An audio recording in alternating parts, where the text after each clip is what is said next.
जय हिंद दोस्तों, स्वागत है आपका। आज इस वीडियो में हम देखने वाले हैं टाइम एंड टेंस का ये प्रैक्टिस फिलर है। ठीक, जो इस तीसरा पार्ट है।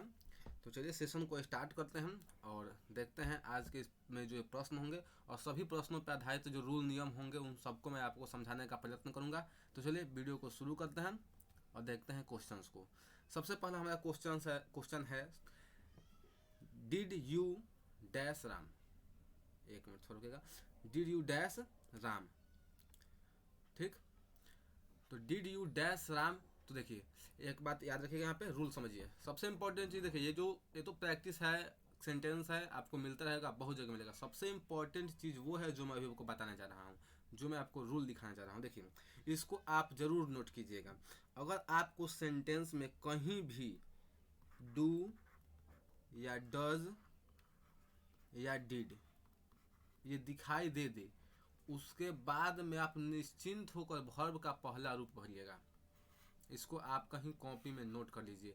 जब कभी भी आपको सेंटेंस में डू डज या डिड दिखाई दे तो उसके बाद में आने वाला वर्ब हमेशा कौन सा होगा? वर्ब का पहला रूप होगा। और ये जो सेंटेंस है प्रेजेंट इंडेफिनिट टेंस कहिए या सिंपल प्रेजेंट टेंस का है। तो did you dash Ram option है हमारा सी, सा, हैव सीन और इज सीन। ठीक, तो हमारा आंसर क्या हो जाएगा? V1 यानी कि सी। डिड यू सी राम, क्या तुमने राम को देखा। ठीक, चलिए सॉरी प्रेजेंट बोल दिया मैं, पास्ट इंडेफिनिट टेंस या सिंपल पास्ट टेंस का थोड़ा मिस्टेक हो गया। चलिए नेक्स्ट प्रश्न देखते हैं। अब अगला प्रश्न है मेरा water dash at 0 degree Celsius. ठीक, तो जो पानी जो है 0 डिग्री सेल्सियस पे क्या होता है? तो फ्रीज होता है। चलिए ये तो बहुत ही इजी चीज़ है, लेकिन अब यहाँ पे समझने की बात है कि यहाँ पे फ्रीज और फ्रीजेस दो चीज़ दिए हुए हैं। ठीक, तो इन दोनों में कन्फ्यूजन होगा। तो आपको मैं बता दूं, जब भी आपको सेंटेंस में आई वी यू दे और प्लूरल नाउन, और क्या मिला आपको? प्लूरल नाउन, तो इसके साथ हमेशा वर्ब का हम पहला रूप यूज करते हैं। इसके अलावा जितने भी चीज़ हो गए, जैसे ही हो गया, सी हो गया, इट हो गया, या फिर कोई सिंगुलर नाउन हो गया, कोई भी सिंगुलर नाउन, उसके साथ हम किस चीज़ का प्रयोग करते हैं? वर्ब का पांचवा रूप। ठीक, तो हमें आंसर क्या हो जाएगा? Water freezes at 0 degree Celsius. ठीक, और अगर बात की जाए, अगर ये सोच रहे होंगे कि इज फ्रीजिंग और फ्रीज क्यों नहीं होगा, तो चूंकि ये केमिकल रिएक्शन है और केमिकल रिएक्शन में हम जब भी यूज करते हैं तो प्रेजेंट इंडेफिनिट टेंस का ही प्रयोग करते हैं। ठीक, तो इस बात को भी याद रखिएगा। केमिकल रिएक्शन या फिर कोई मैथमेटिकल कंक्लूजन, उसमें हम जब भी प्रयोग करेंगे तो प्रेजेंट इंडेफिनिट टेंस का प्रयोग करेंगे। और आई वी यू दे और प्लूरल नाउन के साथ हम वर्ब का पहला रूप यूज करते हैं या प्लूरल वर्ब यूज करते हैं। और ही, सी, इट और सिंगुलर नाउन के साथ वर्ब का हम पांचवा रूप यूज करते हैं। यहाँ पे एक बात आपको मैं बताना चाहूँगा, जो काफ़ी लोग इस पर कन्फ्यूज रहते हैं। देखिए जब कभी भी हम नाउन के साथ एस या ई एस जोड़ते हैं तो क्या बन जाता है? प्लूरल बनता है। नाउन पहले से क्या होता है? सिंगुलर, और उसमें एस एस जोड़ देंगे तो क्या हो जाएगा? प्लूरल। जैसे बॉय, बॉय मीन्स क्या होता है? लड़का, एक लड़का। जब इसमें हम एस जोड़ देंगे तो क्या बनेगा? बॉयज। और बॉयज मतलब क्या होता है? एक से अधिक लड़के। ठीक, यानी कि नाउन में जब एस एस जोड़ेंगे तो क्या बन जाएगा? प्लूरल बन जाएगा। लेकिन ठीक इसके उल्टा, अगर हम वर्ब में एस या ई एस जोड़ दें तो क्या हो जाता है? सिंगुलर हो जाता है। यानी कि कोई भी वर्ब जो होता है वो अपने मूल रूप में जब रहता है तो वह प्लूरल होता है, लेकिन जब उसमें एस ई एस जोड़ देते हैं तो क्या हो जाता है? सिंगुलर होता है। एग्जाम्पल के तौर पर आप देख सकते हैं, जैसे गो, गो क्या है? प्लूरल वर्ब है, लेकिन अगर इसमें हम ई एस जोड़ देंगे तो क्या हो जाएगा? गोज। और गोज क्या है? गोज जो है सिंगुलर वर्ब है। ठीक, तो उम्मीद है आपको समझ में आया होगा। इसका आप स्क्रीनशॉट ले सकते हैं। चलिए तब तक हम अगला क्वेश्चन देखते हैं। अगला प्रश्न है हमारा the baby dash because it is hungry now. ठीक, इसका सबसे आसान रूल कहिए या ट्रिक कहिए, जब कभी भी आपको सेंटेंस में नाउ दिखाई दे, जब कभी भी आपको सेंटेंस में नाउ दिखाई दे, बस आपको वहां पे एम इज या आर प्लस V4 का प्रयोग करना, इस बात को याद रखिए। ठीक, M is R plus V4। तो द बेबी के साथ क्या लगेगा हमें? देखो यहाँ दिया ही है, द बेबी क्राइज होगा नहीं क्योंकि ये प्रेजेंट इंडेफिनिट टेंस है। इज क्राइंग हमारा क्या हो जाएगा? आंसर होगा the baby is crying because it is hungry now. Baby जो है रो रही है, क्यों? क्योंकि वह अभी भूखी है। अभी, नाउ मीन्स अभी, इसलिए जहां पे भी आपको नाउ दिखाई दे M is R plus V4 का वहां हम प्रयोग करेंगे। नेक्स्ट प्रश्न चलिए देखते हैं, चौथा प्रश्न।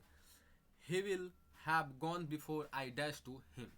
ठीक, तो देखिए जब भी आपको सेंटेंस में बिफोर दिखाई दे, ठीक, यहाँ पे समझिए जब बिफोर आपको दिखाई दे सेंटेंस में, ठीक, और बिफोर के एक तरफ अगर आपको सॉरी हाँ past past perfect tense, past perfect tense अगर एक तरफ हो तो दूसरा तरफ क्या हो जाएगा, simple past tense, simple past tense, ठीक। और दूसरा केस क्या हो सकता है कि अगर बिफोर के पहले आपको फ्यूचर परफेक्ट टेंस मिल जाए तो दूसरा तरफ क्या होगा, सिंपल प्रेजेंट टेंस, क्या होगा, सिंपल प्रेजेंट टेंस, ठीक। तो आप यहाँ पे देख सकते हैं बिफोर के पहले क्या है, विल हैव गॉन, क्या है, फ्यूचर परफेक्ट टेंस है, इसलिए इधर क्या होगा, सिंपल प्रेजेंट टेंस होगा। यानी कि हम कह सकते हैं कि ही विल हैव गॉन बिफोर आई, क्या हो जाएगा, आई के साथ वर्ब वन यानी कि गो, यानी कि मेरे जाने के मतलब जब मैं वहां जाऊंगा उसके पहले वो क्या हो जा चुका होगा, ठीक। तो हमारा आंसर क्या हो जाएगा यहाँ पे, ए हो जाएगा गो। इस बात को याद रखेगा, जब बिफोर से दो वाक्य जुड़े हों तो एक तरफ क्या होगा, पास्ट परफेक्ट टेंस, तो दूसरा तरफ होगा सिंपल पास्ट टेंस। अगर एक तरफ होगा फ्यूचर परफेक्ट टेंस तो दूसरा तरफ क्या होगा, सिंपल प्रेजेंट टेंस, ठीक। तो चलिए अब नेक्स्ट प्रश्न को देखते हैं, उम्मीद है आप समझ गए होंगे। अगला प्रश्न हमारा, I wish my brother dash alive. यहाँ पे भी एक सीखने की बात है, अगर आपको सेंटेंस में कहीं भी एज इफ या इफ याद रही, इफ जो हो तो कंडीशनल होना चाहिए, एज इफ या फिर आई विश दिया हुआ हो तो उसके बाद आने वाला जो वर्ब होगा हमेशा वर होगा, चाहे कुछ भी हो, हमेशा क्या होगा, वर्ब होगा। जैसे यहाँ पे लिखा है I wish my brother dash alive, तो हमारा आंसर क्या हो जाएगा, वर, काश मेरा भाई जिंदा होता, इसका अर्थ होगा, ठीक। चलिए नेक्स्ट प्रश्न देखते हैं अब, छठा प्रश्न।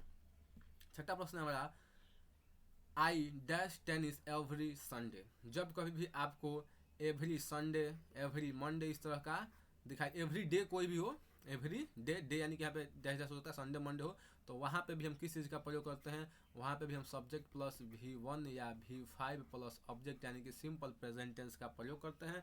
तो चूंकि आई के साथ वर्ब का पहला रूप लगता है इसलिए हमारा आंसर क्या हो जाएगा, प्ले हो जाएगा। I play tennis every Sunday, मैं प्रत्येक रविवार को टेनिस खेलता हूँ, इसका अर्थ हो जाएगा। चलिए नेक्स्ट प्रश्न देखते हैं अब।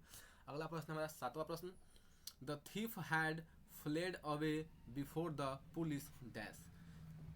अभी अभी आपको मैं बताया, चलिए वहाँ पे टेंस बताया था, यहाँ पे आपको हम स्ट्रक्चर बता देते हैं कि जब भी आपको बिफोर दिखाई दे तो बिफोर के पहले एक तरफ क्या होता है, पास्ट परफेक्ट टेंस, और पास्ट परफेक्ट टेंस का स्ट्रक्चर क्या होगा, subject plus had plus V3 plus object, conditional हो, ऑब्जेक्ट हो तो ठीक, ना तो कोई बात नहीं। उसके बाद इस साइड क्या होगा, subject plus V2 plus object, जो किसी का स्ट्रक्चर है तो पास्ट इंडेफिनिट टेंस का। चलिए यहाँ पे मिलाते हैं, यहाँ पे बिफोर है, बिल्कुल सही है, द थीफ सब्जेक्ट हो गया, हैड हो गया हमारा हैड, ठीक, और फ्लेड अवे हमारा हो गया वर्ब 3, फ्लेड अवे मतलब भाग जाना, ठीक, और बिफोर है ही, तो इस साइड देखते हैं, इस साइड द पुलिस सब्जेक्ट हो गया और हमें V2 लगाना है, तो देख लीजिए ऑप्शन में V2 कहाँ है, केम, तो आंसर क्या हो जाएगा, came. The thief had fled away before the police came, police के आने के पहले चोर भाग चुका था, हमारा इसका अर्थ होगा। आप इस चीज़ को जितना मैं बता रहा हूँ एक बार फिर से बता रहा हूँ, उसको नोट करते चलिए या फिर स्क्रीनशॉट लेते चलिए, क्योंकि ये जितना इंपॉर्टेंट नहीं है उससे मतलब कि 100 गुना ज़्यादा ये चीज़ इंपॉर्टेंट है, ये सबके लिए आपको याद रखना होगा। चलिए अब नेक्स्ट प्रश्न देखते हैं।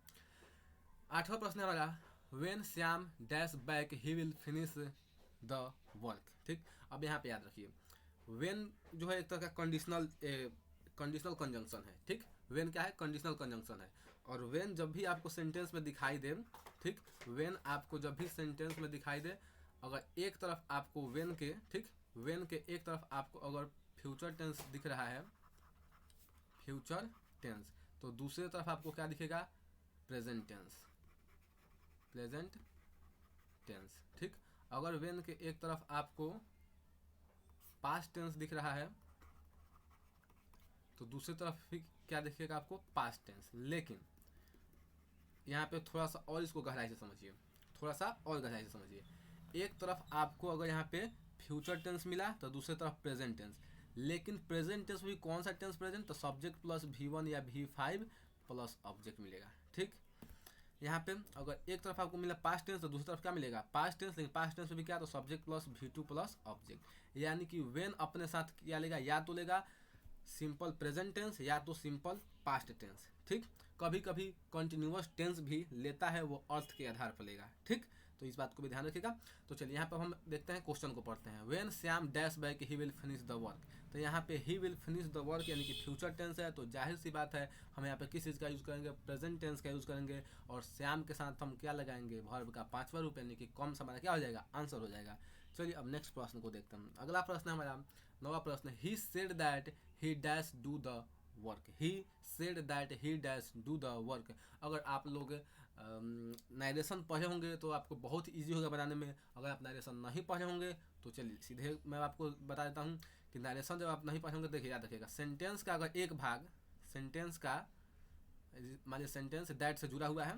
ठीक, अगर सेंटेंस का एक भाग पास्ट टेंस में है, एक भाग किस चीज़ में है, पास्ट टेंस में, तो दूसरा भाग भी क्या होगा, पास्ट टेंस में ही होगा, पास्ट टेंस में ही होगा। चलिए दैट से एक भाग अगर सेंटेंस में जुड़ा है तो दूसरा भाग भी किसी से, सॉरी, दैट से एक भाग अगर पास्ट टेंस में जुड़ा है तो दूसरा भाग भी पास्ट टेंस से ही जुड़ा होगा। लेकिन अब यहाँ पे समझने की बात समझते हैं हम।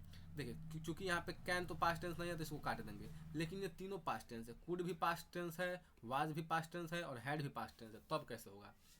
तो चलिए अब यहाँ पे आप जान लीजिए, model verb, model verb, model verb के अंतर्गत क्या क्या आते हैं, कैन, कुड, माइट, मे, ये सब मॉडल वर्ब हैं। ठीक, शैल, विल, ये सब भी क्या है, मॉडल वर्ब हैं। और मॉडल वर्ब हमेशा अपने बाद क्या होता है, वर्ब का पहला रूप। ठीक, अगर बात की जाए वाज वर, तो ये भी क्या है, पास्ट टेंस में आते हैं, लेकिन ये अपने बाद हमेशा क्या लेते हैं, वर्ब का चौथा रूप। अगर बात करें हैड, हैड भी क्या है, पास्ट टेंस है, साथ में और भी जान लीजिए हैज, हैज भी जान लीजिए, हैज और हैव।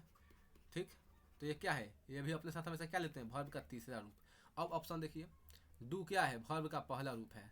ठीक, तो आने वाला यहाँ पे हमारा वर्ब क्या होगा, कुड होगा, क्योंकि जो है ये कुड क्या है, मॉडल वर्ब भी है, और ये यानी अपने साथ ये वर्ब वन भी ले सकता है, और ये क्या है, मॉडल वर्ब भी है। तो इसलिए हमारा आंसर क्या हो जाएगा, कुड हो जाएगा, और ये पास्ट टेंस में भी है। तो चलिए उम्मीद है आप समझ गए होंगे इस चीज़ को। यहाँ पे नोट करने, देखिए यहाँ पे नोट करने लायक तीनों बातें हैं। पहला चीज़ कि दैट से अगर सेंटेंस जुड़ा हो तो एक तरफ अगर पास्ट तो दूसरा तरफ भी पास्ट, एक तरफ प्रेजेंट तो दूसरा तरफ भी प्रेजेंट। ठीक, दूसरा चीज़ याद रखने वाला है कि मॉडल वर्ब हमेशा अपने बात क्या रहता है, वर्ब का पहला रूप। तीसरा बात याद रखना है कि वाज वर या एम इज आर हमेशा अपने बात क्या रहता है, वर्ब का चौथा रूप।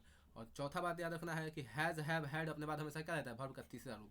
ठीक, तो चलिए उम्मीद है आप समझे होंगे। नेक्स्ट क्वेश्चन देखते हैं। अगला क्वेश्चन हमारा 10वां question, C dash a sweet song study. ये बात यहाँ पे चलिए अब यहाँ पे याद रखिए, जब कभी भी आपको सेंटेंस में स्टडी दिखाई दे तो समझ लीजिएगा कि वाक्य किस चीज़ में है, सिंपल पास्ट टेंस में जो है वो वाक्य है। और सिंपल पास्ट टेंस का स्ट्रक्चर क्या होता है, subject plus V2 plus object. यानी कि अब चलिए सीधे क्वेश्चन पर देखते हैं। She dash a sweet song, singing होगा नहीं क्योंकि वर्ब का चौथा रूप है। विल सिंग होगा नहीं क्योंकि यहाँ पे मॉडल वर्ब V1 है। सिंग्स होगा नहीं क्योंकि V5 है। तो हमारा आंसर क्या हो जाएगा, सैंग। सैंग क्या है, सिंग का V2 है। समझ, आपको उम्मीद है आपको समझ में आया होगा। चलिए नेक्स्ट प्रश्न देखते हैं, 11वां प्रश्न, he is dash student. He is dash student. अभी अभी आपको मैं बताया कि जब कभी भी आपको वाक्य में इज, एम, आर, वाज, वर दिखाई दे तो उसके बाद में आने वाला वर्ब क्या होगा, हमेशा वर्ब का चौथा रूप होगा। ऑप्शन देखते हैं, कम्स होगा नहीं क्योंकि वर्ब का पहला रूप है। विल कम होगा नहीं, और यहाँ पे कमिंग हो जाएगा। क्यों, क्योंकि वर्ब का चौथा रूप है। तो हमारा आंसर क्या हो जाएगा, ही इज कमिंग टुडे, वह आज आ रहा है। ठीक, चलते हैं नेक्स्ट प्रश्न देखते हैं अब। अगला प्रश्न हमारा, she dash the station after the train had left. She dash the station after the train had left. ठीक, तो चलिए यहाँ पे थोड़ा सा ऑप्शन गड़बड़ा गया है, ऑप्शन को थोड़ा मैं यहाँ पे सही करता हूँ।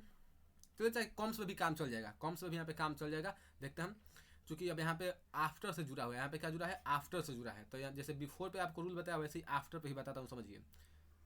अगर वाक्य में आपको आफ्टर दिखाई दे दें तो आफ्टर का जो पहला साइड जो वाक्य होता है उधर होता है subject plus V2 plus object. After का जो पहला साइड जो सेंटेंस होता है वहाँ पे क्या होता है, subject plus V2 plus object. और आफ्टर के बाद क्या होता है, subject plus had plus V3 plus object. ये ठीक उल्टा है बिफोर का, क्योंकि बिफोर मतलब पहले और आफ्टर मतलब बाद में, तो उल्टा तो होगा ही। ठीक, तो यहाँ पे चलिए हम देख लेते हैं। यहाँ पे कि आफ्टर है, द ट्रेन हैड लेफ्ट है, बिल्कुल सही है। तो इधर क्या होगा, सी क्या होना चाहिए, यहाँ पे सी के बाद V2 होना चाहिए। तो V2 यहाँ पे या तो केम होगा या तो केम होगा या रिच्ड होगा। हालांकि यहाँ पे ऑप्शन में रिच्ड होना चाहिए था, लेकिन यहाँ पे टाइप करते समय छूट गया, तो कोई बात नहीं, क्योंकि यहाँ पे नॉन ऑफ दिस भी तो एक ऑप्शन है, तो नॉन ऑफ दिस इसमें से क्या हो जाएगा, आंसर हो जाएगा हमारा, यानी कि डी आंसर हो जाएगा। नॉन ऑफ दिस इनमें से कोई नहीं होगा। अगर केम इसमें होता तो आंसर हो जाता। ठीक, चलिए उम्मीद है आप समझ गए होंगे, इस चीज़ को यहाँ पे याद रखिएगा, ये चीज़ यहाँ पे याद रखने लायक है। ठीक, चलिए नेक्स्ट प्रश्न अब देखते हैं। अगला प्रश्न 13वां प्रश्न, she was dash to jail for stealing. She was dash to jail for stealing, ये जो वाक्य है पैसिव वॉइस का वाक्य है, और पैसिव वॉइस में हम पैसिव वॉइस में क्या करते हैं, हम वाज वर के साथ वर्ब का हम तीसरा रूप यूज़ करते हैं। तो हमारा आंसर क्या हो जाएगा, he was dash to jail. यहाँ पे दो चीज़ में आप कंफ्यूज हो सकते हैं, सेंड और सेंडेड, तो कंफ्यूज होने की कोई बात नहीं है। अगर आप वर्ब फॉर्म से आपको याद नहीं होगा तभी कंफ्यूज होंगे, लेकिन अगर आपको वर्ब फॉर्म से याद होगा तो आप जानते होंगे कि सेंड का भी थ्री क्या होता है, सेंट होता है। तो हमारा आप आंसर सही आंसर क्या हो जाएगा, ए हमारा सही आंसर हो जाएगा। ठीक, उम्मीद है आप इस चीज़ को भी समझे होंगे।